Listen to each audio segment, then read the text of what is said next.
नमस्कार, आज आपल्या या व्हिडिओमध्ये स्वागत आहे. आज आपण वांगे भात बनवणार आहोत. चला तर मग आपण वांगे भात बनवूया. वांगे भात बनवण्यासाठी वांगे स्वच्छ धुवून त्याचे असे मधून काप करून घ्यायचे आणि त्यातील मसाला तयार करण्यासाठी मसाला तयार करूयात. आपण मसाला तयार करण्यासाठी खोबर, शेंगदाणे, तीळ आणि डाळव हे सर्वांचे मी पावडर करून घेतलेले आहे. ते आपण सर्व एकत्र करून घेऊया. सर्व एका प्रमाणामध्ये घेतलेले आहेत. त्यात थोडीशी हळद टाकायची, जिरे पावडर, धना पावडर, लाल तिखट, चवीप्रमाणे मीठ, लसण पेस्ट, आमचूर पावडर आणि थोडीशी चवीपुरती साखर. आणि हे सर्व सारण आपण वांग्यामध्ये भरून घेऊया. कोथिंबीर लिहिली. हे सर्व साहित्य आपण एकत्र करून घ्यायचे छान मिक्स करून घ्यायचं आणि हे मिश्रण आपण वांग्यामध्ये भरून घेऊया. आपण सर्व वांग्यांमध्ये मसाला भरून घेतलेला आहे. याला शॅलो फ्राय करायचा आहे. फक्त एकच वाफ काढायची आहे कारण आपण भातामध्ये पण वांगे शिजणार आहेत. हे पहा, मी पातेल्यामध्ये पाणी गरम करण्यासाठी ठेवलेले आहे. पर्यंत आपण इकडे वांगे फ्राय करून घेऊया. फक्त एक वाफ काढून घ्यायची वांग्याला. पातेले ठेवलेलं आहे. त्यात 2 पळ्या तेल टाकायचं आहे. तेल इथे छान तापलेलं आहे. त्यात आपण धने, राई आणि जिरे टाकून घेऊया.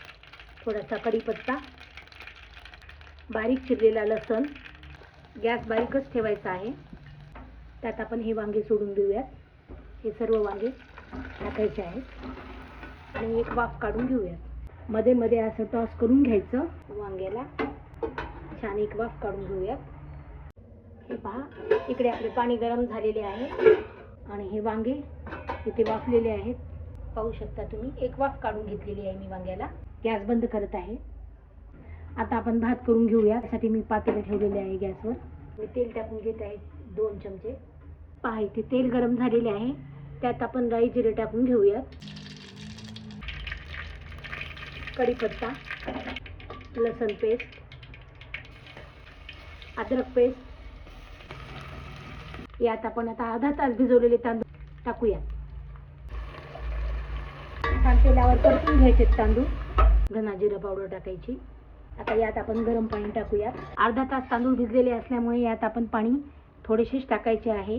भात मोकळा करायचा आहे. पाहू शकता, मी थोडेसेच पाणी, तांदूळ बुडतील इतकंच पाणी टाकत आहे.